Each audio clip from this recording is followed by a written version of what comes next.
ഇതാണ് നെയ്യാറ്റിൻകരയ്ക്ക് സമീപമുള്ള നെയ്യാറിലെ പാലക്കടവ്. പണ്ടിവിടെ ഒരു കൽപ്പാലമാണ് ഉണ്ടായിരുന്നത്. അതിനു മുമ്പ് നെയ്യാർ മുറിച്ചു കടക്കാൻ യാത്രക്കാർ കടത്തുവള്ളത്തെയാണ് ആശ്രയിച്ചിരുന്നത്. കടത്തുവള്ളം തുഴയാൻ ശങ്കരപ്പിള്ള എന്നയാളെ ഭരണകൂടം നിയോഗിച്ചിരുന്നു.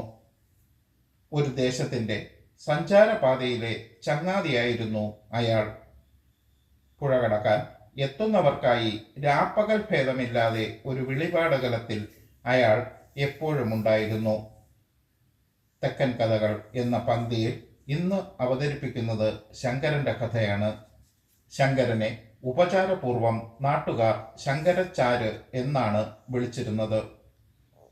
അവിവാഹിതനായ ശങ്കരൻ അമ്മയും സഹോദരിയുമൊത്ത് നെയ്യാറ്റിൻകര കയത്തുവിള വീട്ടിലായിരുന്നു താമസം. ആ കുടുംബത്തിൻ്റെ അത്താണിയായിരുന്നു അയാൾ. സുരക്ഷാ മുൻകരുതൽ എന്ന നിലയിൽ രാജാധികാരം തലകൊയ്യുമ്പോഴും തൊഴുകൈയോടെ ശിരസ്സു കുനിച്ചു നിന്ന രാജഭക്തൻ. ശങ്കരനെ വധിച്ച വാർത്ത കേട്ട് ഉള്ളുപിടയാത്തവരായി ആ നാട്ടിൽ അന്ന് ആരുമുണ്ടായിരുന്നില്ല. തിരുവായ്ക്ക് എതിർവായില്ലായിരുന്ന കാലം. അതുകൊണ്ട് തന്നെ ശരിതെറ്റുകൾ ആരും വിലയിരുത്തിയിരുന്നതുമില്ല.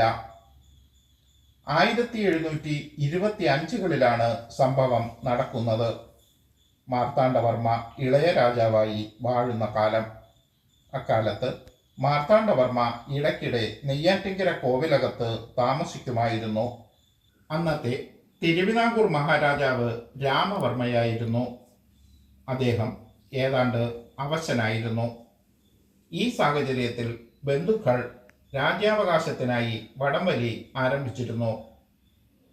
അനന്തരവനായ മാർത്താണ്ഡവർമ്മയെ രാജാവാക്കണം എന്നതായിരുന്നു രാമവർമ്മ മഹാരാജാവിൻ്റെ ആഗ്രഹം. മൂപ്പുമുറപ്രകാരം രാജ്യാവകാശം തങ്ങൾക്ക് അവകാശപ്പെട്ടതാണെന്നായിരുന്നു ദേശിങ്ങാട് മൂത്ത തിരുവടികളുടെ പക്ഷം. രാമവർമ്മയുടെ പുത്രൻ പപ്പുത്തമ്പിയാകട്ടെ പിതൃസ്വത്ത് കൈയടക്കാനുള്ള കരുനീക്കങ്ങൾ നടത്തി. ഇതിന് മാതാവിൻ്റെയും സഹോദരൻ്റെയും പിന്തുണയും പപ്പുത്തമ്പിക്ക് ലഭിച്ചിരുന്നു. മരുമക്കത്തായമായിരുന്നു അക്കാലത്തെ ദായക്രമം. തിരുവനന്തപുരത്തെ പത്മനാഭസ്വാമി ക്ഷേത്രം വക വസ്തുക്കളിൽ നിന്നും ചുങ്കം പിരിക്കാൻ 8 യോഗം നിയോഗിച്ച മാടമ്പിമാരായ തിരുമുഖത്ത് പിള്ളമാരുടെ പിന്തുണയാർജിക്കാനും പപ്പുത്തമ്പിക്ക് കഴിഞ്ഞു. രാജ്യത്തോടൊപ്പം തന്നെ കിടപിടിക്കാൻ കഴിവുള്ള സൈനിക ശക്തിയും ആൾബലവും സമ്പത്തും ഉള്ളവരായിരുന്നു മാടമ്പിമാർ. മാർത്താണ്ഡവർമ്മയ്ക്ക് 8 യോഗവുമായുള്ള ഭിന്നതകളാണ് മാടമ്പിമാരെ എതിർപക്ഷത്ത് അണിനിരത്തിയത്. ദായക്രമം മക്കത്തായമാക്കണമെന്ന ആവശ്യവും ഇവർക്കുണ്ടായിരുന്നു. ഇക്കാരണങ്ങളാൽ തന്നെ മാടമ്പിമാരും മാർത്താണ്ഡവർമ്മയും തമ്മിലുള്ള ഏറ്റുമുട്ടലുകൾ പലപ്പോഴും അരങ്ങേറിയിരുന്നു. മാടമ്പിമാരുടെ ശക്തി ക്ഷയിപ്പിക്കാനുള്ള തന്ത്രങ്ങൾ മാർത്താണ്ഡവർമ്മയും മെനഞ്ഞുകൊണ്ടിരുന്നു. ഇതിനിടെ ഒരു ദിവസം ആകസ്മികമായി മാർത്താണ്ഡവർമ്മ മാടമ്പിപ്പടയ്ക്ക് മുന്നിൽ ഒറ്റയ്ക്ക് ചെന്നുപെട്ടു. സായുധ സംഘത്തെ ഒറ്റയ്ക്ക് നേരിടുന്നത് ബുദ്ധിയല്ലെന്ന് മനസ്സിലാക്കിയ മാർത്താണ്ഡവർമ്മ ശത്രുക്കളുടെ കയ്യിൽപ്പെടാതെ ഊടുവഴികളിലൂടെ ഓടി രക്ഷപ്പെടാൻ ശ്രമിച്ചു. മാടമ്പിപ്പട പിന്നാലെ പാഞ്ഞു. നെയ്യാറ് താണ്ടി രക്ഷപ്പെടുകയായിരുന്നു മാർത്താണ്ഡവർമ്മയുടെ ലക്ഷ്യം.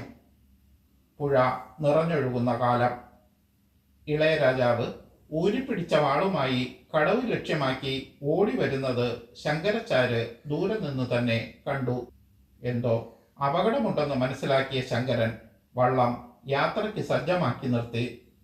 ഓടി കടവിലെത്തിയ രാജാവ് പെട്ടെന്ന് തന്നെ വള്ളത്തിൽ ചാടിക്കയറി മറുകരയ്ക്ക് പോകാൻ ആജ്ഞാപിച്ചു. ഒട്ടും സമയം പാഴാക്കാതെ ശങ്കരൻ മുളകുത്തി.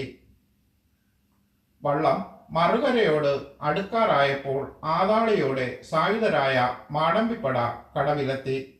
എന്നാൽ നിറഞ്ഞൊഴുകുന്ന പുഴയിൽ ഇറങ്ങാൻ അവർ ധൈര്യപ്പെട്ടില്ല.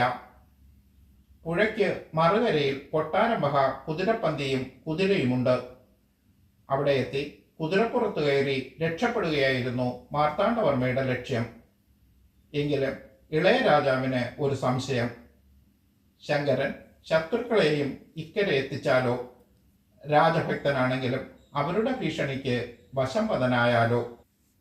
ഇതിനിടെ കടവിലെത്തിയ വള്ളം കര ചേർത്ത് കുറ്റിയിൽ ബന്ധിച്ച് ആദരവോടെ തൊഴുകയോടെ ശങ്കരൻ തല കുമ്പിട്ടു നിന്നു. വള്ളത്തിൽ നിന്നും കരക്കിറങ്ങിയ മാർത്താണ്ഡവർമ്മ മറ്റൊന്നും ചിന്തിച്ചില്ല. ഉടവാൾ കൊണ്ട് ശങ്കരന്റെ കഴുത്തിൽ ആഞ്ഞുവെട്ടി. ശിരസറ്റ ജഡം പുഴയിൽ വീണു. വള്ളം കരയ്ക്ക് ബന്ധിച്ച കയറും മുറിച്ച് തിരിഞ്ഞു നോക്കാതെ ഇളയ രാജാവ് കുതിരപ്പന്തിയിലേക്ക് പാഞ്ഞു. വാർത്ത കാട്ടുതീ പോലെ പടർന്നു. കരയാകെ ഞെട്ടിവിറച്ചു. ഇലകൾക്ക് പോലും ചലനമറ്റ ദിവസം. ശങ്കരൻ അത്രമേൽ പ്രിയപ്പെട്ടവനായിരുന്നു. കാലം കടന്നുപോയി. മാർത്താണ്ഡവർമ്മ മഹാരാജാവിൻ്റെ പദവിയിലെത്തി. ഒരിക്കൽ നെയ്യാറ്റിൻകര എത്തിയ രാജാവ് ശങ്കരന്റെ കുടുംബത്തിന്റെ സ്ഥിതി അന്വേഷിച്ചു. പരിതാപകരമാണെന്നറിഞ്ഞ രാജാവ് ശങ്കരന്റെ സഹോദരി ഈശ്വരിപ്പിള്ളയെ വിളിച്ചു വരുത്തി. നെയ്യാറ്റിൻകര ആലുംതട്ടിൽ കരയും വയലും ചേർത്ത് കരമൊഴിവായി ഭൂമി നൽകി. കാലം പിന്നെയും കടന്നുപോയി. ശങ്കരൻ വിസ്മൃതിയിലായി. ഇതിനിടെ മാർത്താണ്ഡവർമ്മ മഹാരാജാവ് തിരുവിതാംകൂറിന്റെ അഭിമാനമായ ഭരണാധികാരിയായി മാറിയിരുന്നു. ഏതാണ്ട് അവസാന കാലമായപ്പോൾ നെയ്യാറ്റിൻകര കൊട്ടാരത്തോട് ചേർന്ന് ഒരു ശ്രീകൃഷ്ണസ്വാമി ക്ഷേത്രം സ്ഥാപിക്കാൻ അദ്ദേഹം തീരുമാനിച്ചു. ക്ഷേത്രം നിശ്ചിത സമയത്തു തന്നെ പണി പൂർത്തിയാക്കി. പ്രതിഷ്ഠയ്ക്കുള്ള ശിലാവിഗ്രഹം മരക്കലത്തിലെത്തിക്കാൻ ഏർപ്പാടും ചെയ്തു. അതിൻ പ്രകാരം വിഗ്രഹവുമായി വന്ന വഞ്ചി ഇന്നത്തെ കൃഷ്ണപുരം കടവിൽ മൺതിട്ടയിൽ ഉറച്ചതിനെ തുടർന്ന് പ്രതിഷ്ഠ മുടങ്ങി. ഗതി കിട്ടാതെ അലയുന്ന ശങ്കരന്റെ ആത്മാവാണ് അനർത്ഥങ്ങൾക്ക് കാരണമെന്ന് പ്രശ്നവിധിയിൽ കണ്ടു. പ്രശ്നപരിഹാരം എന്ന നിലയിൽ ശങ്കരനെ ചാവിരുത്തി ഊട്ടാനും കൽപ്പന വന്നു. കടത്തിനു സമീപം ശങ്കരൻ വിശ്രമിക്കാറുള്ള ഒരു മുത്തശ്ശിത്തേന്മാവുണ്ടായിരുന്നു. അതിന്റെ ചുവട്ടിൽ ശങ്കരന്റെ ആത്മാവിനെ ആവാഹിച്ച് കുടിയിരുത്തി. തുടർന്ന് ശങ്കരന് നാട്ടുകാർ അന്തിത്തിരിവച്ചു. അങ്ങനെ ശങ്കരൻ നെയ്യാറ്റിൻകരയുടെ കാവലാളായി. പ്രളയം വന്നാലും വരൾച്ച വന്നാലും ആറുമായി ബന്ധപ്പെട്ട് എന്തു സംഭവിച്ചാലും നാട്ടുകാർ ശങ്കരന് നേർച്ച വയ്ക്കും. എന്തിനേറെ, നെയ്യാറിൽ കുളിച്ച് പനി പിടിച്ചാൽ പോലും ശങ്കരകോപം എന്ന് ജനം വിശ്വസിച്ചു. ഒരു നാട് ശങ്കരനിൽ അർപ്പിച്ച വിശ്വാസത്തിന്റെ ഈറൻ മെഴുനീർ കാണണമെങ്കിൽ നെയ്യാറ്റിൻകരയുടെ പ്രിയ കവി കൈപ്പള്ളി കൃഷ്ണപിള്ള നെയ്യാറിനെ കുറിച്ച് എഴുതിയ കവിത വായിച്ചാൽ മതി. ആറ്റിലെ നീരാട്ടിനാൽ അരുമക്കിടാങ്ങൾക്കു രാപ്പനി പിടിക്കുമ്പോഴിന്നു മാമരച്ചോട്ടിൽ അന്തിയിൽ തിരിവച്ചു ചങ്കരച്ചാരെ പൂജിച്ചമ്മമാർ കൈകൂപ്പാറുണ്ടിറനാം മിഴിയോടെ. അന്തിയിൽ തിരിവച്ചു ചങ്കരച്ചാരെ പൂജിച്ചമ്മമാർ കൈകൂപ്പാറുണ്ടിറനാം. മറ്റൊരു തെക്കൻ കഥയുമായി വീണ്ടും കാണാം.